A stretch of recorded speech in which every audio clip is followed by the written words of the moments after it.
Hello friends, welcome to buttertoghee. இன்றைக்கி நம்ம road கடையில் சாப்பிட்ற ஒரு சட்னி வெரைட்டி பார்க்க போகிறோம்.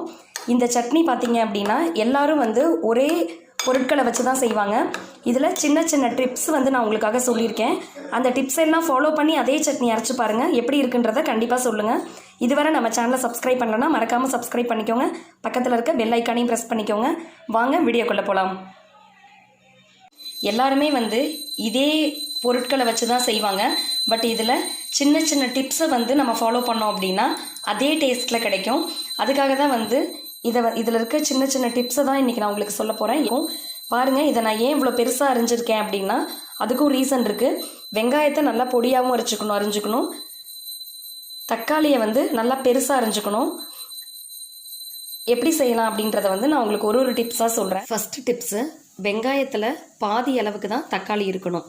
செகண்டு, நம்ம யூஸ் பண்ணுற மிளகாயை விட டபுள் அளவுக்கு மிளகாய் யூஸ் பண்ணணும். ஃபஸ்ட்டு நம்ம மிளகாய் பொரிச்சு எடுக்கும்போது எண்ணெய் அதிக சூடு இருக்கக்கூடாது. ரொம்ப மிதமான சூட்லேயே அதை பொரிச்சு எடுத்துடணும். அடுத்து மூணாவதாக, ஒரு சிலர் வெங்காயமும் தக்காளியும் ஒன்றா போடுவாங்க. அது மாதிரி இல்லாமல் முதல்ல வெங்காயத்தை மட்டும் போட்டு வதக்குங்க. வெங்காயம் நல்லா ஒரு 50% அளவுக்கு வதங்கிடணும். அரைக்கிறதுலேயும் ஒரு ட்ரிக் இருக்குது. இதில் அப்படி தான் ரோட்டு கடையில் அரைக்கிறாங்க. இப்போது பாருங்கள், நல்லா கண்ணாடி பதம் அளவுக்கு நல்லா வெங்காயம் வதங்கிருச்சு. தக்காளி நல்லா பெருசாக கட் பண்ணி போட்டுக்கோங்க. ஏன்னா இந்த தக்காளியை நம்ம வெளியில் எடுத்துருவோம். இப்போ தக்காளி ரொம்ப நேரம் வதங்கக்கூடாது. கொஞ்சம் மீடியம் ஃப்ளேமில் வச்சு வதக்குங்க. இந்த தக்காளி வதங்கிட்டு இருக்கும் ஒரு கொத்து அளவுக்கு கருவேப்பிலை சேர்த்துக்கலாம். அதிகமாக சேர்க்கக்கூடாது கருவேப்பிலை. இந்த டைமில் நம்ம தேவையான அளவுக்கு உப்பும் சேர்த்துக்கலாம். இப்போ நெக்ஸ்ட்டு நம்ம எடுத்து வச்சுருக்க அந்த பூண்டை பார்த்திங்கன்னா வதக்கும் போது சேர்க்கக்கூடாது கண்டிப்பாக. அது பார்த்திங்கன்னா வதக்கிறப்ப சேர்க்காமல் அரைக்கும் போதும் சேர்க்கக்கூடாது. அதுதான் ஒரு தனி ஃப்ளேவர் கொடுக்கும் இந்த சட்னிக்கு. இப்போது தக்காளி அந்த தோல் கொஞ்சம் சுருங்கி வர்ற டைம்லேயே நம்ம அடுப்பை நிறுத்திடலாம்.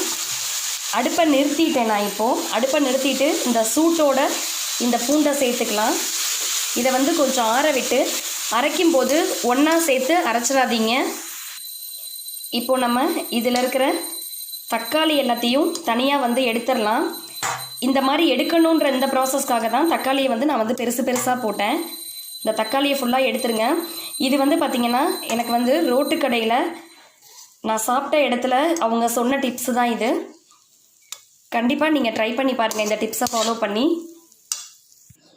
இப்போது வெங்காயம் தனியாக தக்காளி தனியாக எடுத்துட்டோம். இதில் நம்ம அதை சூட்டோடு போட்ட பூண்டோட டேஸ்ட்டும் ஃப்ளேவரும் தான் ரொம்ப நல்லாயிருக்கும். அரைக்கும்போது ஃபஸ்ட்டு நம்ம பொரிச்சு வச்ச மிளகாய், வெங்காயம், பூண்டு இதை மட்டும் சேர்த்து தனியாக ஃபஸ்ட்டு ஒரு தடவை அரைச்சி எடுத்துக்கோங்க. பாதி அளவுக்கு அது அரைஞ்சிரட்டும். இந்த அளவுக்கு அரைஞ்ச பிறகு நம்ம தக்காளியை சேர்த்து ரொம்ப நேரம் அரைக்கக்கூடாது. லைட்டாக ஒரு அரை அரைச்சி எடுத்துக்கோங்க.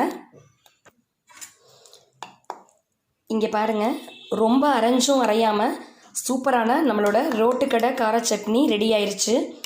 தாளிப்புக்கு எண்ணெயை காய வச்சு எண்ணெயை கீழே எடுத்து வச்சுக்கோங்க. அதுக்கப்புறம் கடுகு, உளுந்து சேர்த்துக்கோங்க. அடுப்பில் இல்லை எண்ணெய், கருவேப்பிலை சேர்த்துக்கோங்க. சேர்த்துட்டு நம்மளோட சட்னியில் அப்படியே விட்டுற வேண்டியதுதான்.